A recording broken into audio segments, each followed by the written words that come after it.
Welcome to my channel. One more mini blog అండి. పప్పు మామిడికాయ చేయబోతున్నాను. దానికోసం నేను కొద్దిగా పప్పు, అలాగే మామిడికాయ, పచ్చిమిరపకాయలు, వెల్లుల్లిపాయ, కరివేపాకు, ఉల్లిగడ్డ తీసుకున్నాను.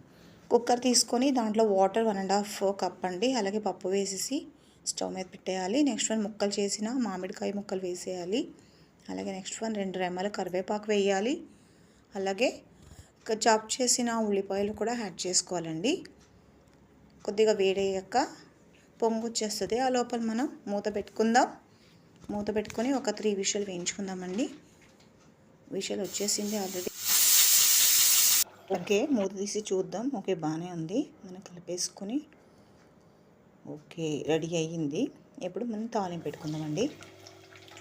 వెల్లుల్లిపాయలు, ఆవాలు, జీలకర్ర, 2 రెమ్మల కరివేపాకు, అలాగే కొద్దిగా పసుపు వేసానండి.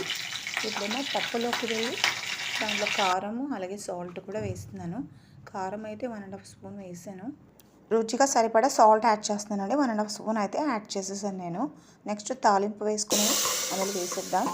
ఇప్పుడు ఒక మిక్స్ ఇద్దామండి. ఫైనలీ పప్పు మామిడికాయ రెడీ అండి.